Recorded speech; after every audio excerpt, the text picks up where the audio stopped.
မိုမင်တန်စာအုပ်ထုတ်ဝေရေးကနေထုတ်ဝေဖြန့်ချိထားတဲ့ဆရာဒီနိုဘိုရဲ့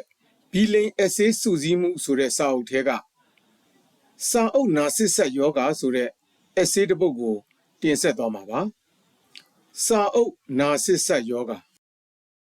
ကျွန်တော်အက်ဆေးမရေးပြစ်ခဲ့တာကြာပြီမှတ်မှတ်ရရအက်ဆေးစုစည်းမှုစာအုပ်ထုတ်ပြီးကြတဲ့ကအက်ဆေးမရေးပြစ်တော့အက်ဆေးစာအုပ်ထုတ်ပြီးကြတဲ့ကအက်ဆေးရေးခြင်းစိတ်ကအာသာပြေသွားသလားမပြောတတ်စိတ်ကစာရေးခြင်းစိတ်တဲ့စာအုပ်ထုတ်ခြင်းစိတ်ပေါက်နေပြီကိုယ်စာအုပ်ကိုဆွဲလန်းပြီးစာအုပ်နာစစ်ဆက်ယောဂဝင်နေမိသည်လူတွေ့သည်နှင့်စာအုပ်လက်ဆောင်ပေးခြင်းမိသည်တချို့တငယ်ချင်းတွေဆိုတမင်ချင်းစုလက်ဖက်ရည်တိုက်ပြီးစာအုပ်လက်ဆောင်ပေးရသည်စိုးရွားလှသည့်စာရေးဆရာဘဝပြောလျင်တချို့ယုံကြည်မှယုံလိမ့်မည်စာပေနှင့်မနီးစပ်သူများအဖို့အတော့ကိုကြောင်တောင်တောင်နိုင်သည်ဟုထင်ကြလိမ့်မည်သို့သောစာအုပ်ယောဂကတခြားယောဂများနှင့်မတူကိုရေးထားသည့်စာကိုပြန်ဖတ်ရတာရည်ရင်းနဲ့ခေါင်းငုံပြီးကုန်းအော်နေသည့်ပမာပင်ကိုအတန်ကိုပြန်နားထောင်ပြီးတာယာနေသည့်အဆိုတော်ပေါက်ဆက်နာလိုကျွန်တော်မှလည်းကိုစာကိုအကြိမ်ကြိမ်ပြန်ဖတ်ပြီးသဘောကျကိုဒါမျိုးရေးတတ်ပါလားဆိုပြီးချီးမွမ်းတယောက်တည်းပီတိတွေဖြာနှင့်မကြည့်ရသူတချို့ကမကောင်းတတ်လို့ချီးမွမ်းသွားကြတဲ့အခါများကို့မှာမြောက်နေမှန်းသိရနဲ့နားထောင်လို့မဝခဲ့ဘလို့များဖြစ်တယ်မသိကို့စာအုပ်ကိုကြည့်ရတာ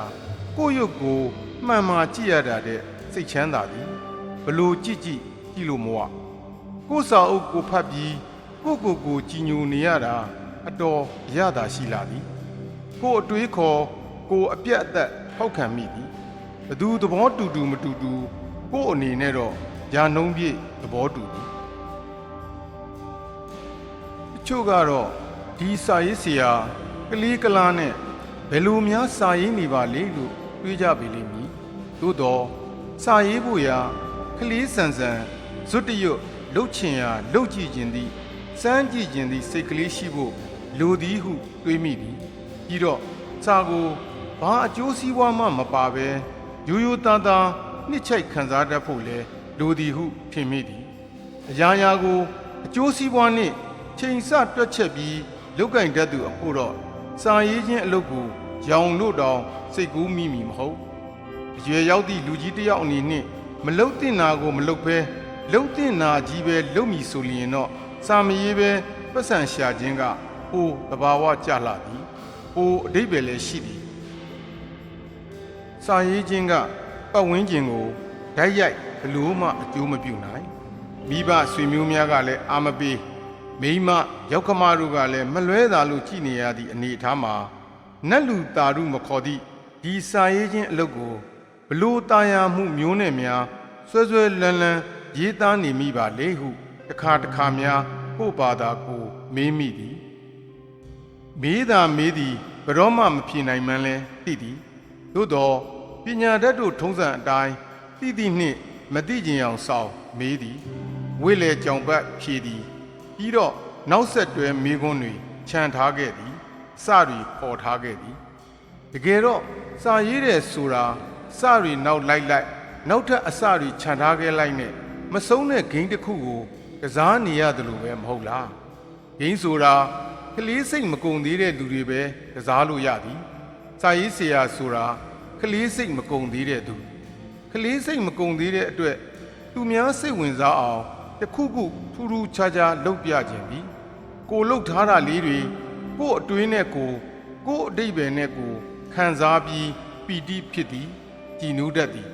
သူများကိုပြတ်တတ်သည်သူများချီးကျူးတာကိုခံကျင်တတ်ကြသည်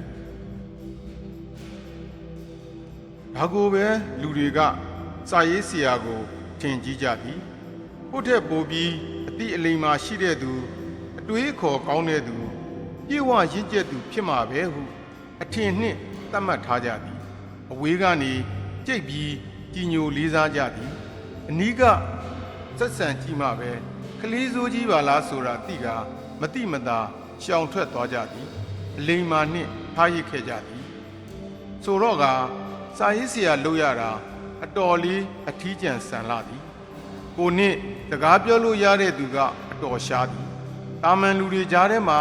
ကိုစာရေးဆရာမှန်မသိအောင်ရှုဝက်နေထိုင်ရသည်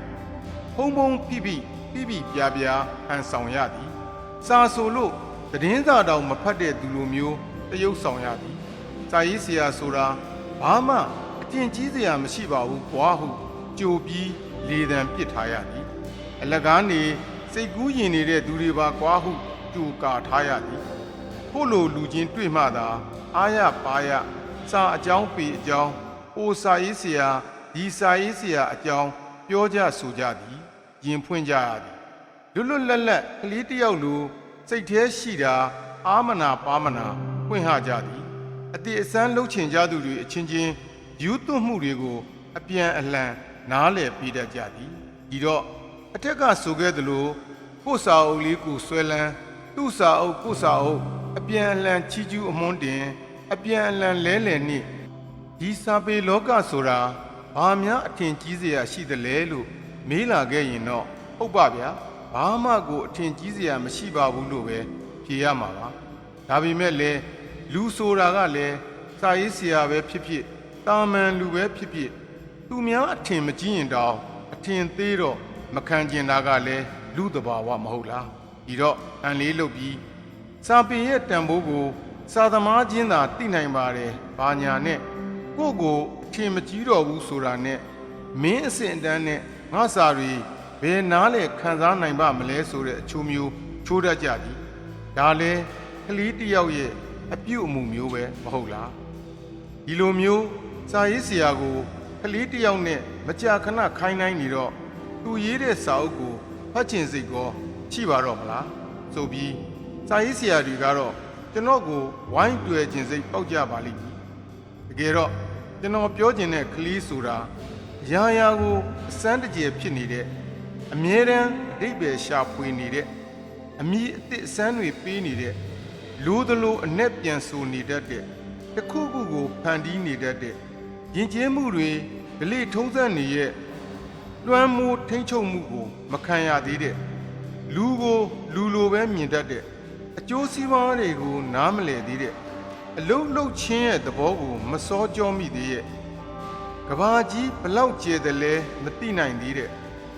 သူ့သေးကွေးမှုသူပြန်မမြင်နိုင်သေးတဲ့သူကိုဆိုလိုတာပါစာရေးဆရာတွေဟာဘယ်အရွယ်ပဲရောက်အဲ့ဒီကလေးစိတ်ကလေးနဲ့ရှင်သန်နေကြတယ်လို့ကျွန်တော်ထင်မိသည်မှန်ခြင်းမှလည်းမှန်ပြီဒါကကျွန်တော်အထင်ကိုပြန်ရှုပြီးရလာသည့်သုံးသက်ချက်ဒီတော့စာရေးဆရာအားလုံးခြုံပြီးပြောဖို့တော့ခက်သည်အ ਨੇ ဆုံးကိုတော့ကလေးစိတ်မကုန်သေးဟုသုံးသပ်မိသည်ဒီစာရေးဆရာတော့ကိုအမွန်းတင်လာကြည်လားဟုရွက်လျင်လဲကြည်နက်ပင်လက်ခံပါသည်ကလေးဆန်ခြင်းသည်ရှက်เสียမဟုတ်ဟုကျွန်တော်ထင်သည်ဒီနေရာမှာအများလက်ခံထားကြသည့်အတိတ်ပဲဖွင့်ဆိုမှုနှင့်တော့ကွဲလွဲနေနိုင်ပါသည်လူများအဖို့တော့ကလေးဆန်ခြင်းဆိုသည်မှာအရေးသုံးပါးနားမလဲလိုချင်တာဖြစ်ချင်တာပဲသိသည်သူ့ဘက်ကိုယ့်ဘက်မကြည့်လူမှုရေးခေါင်းပါ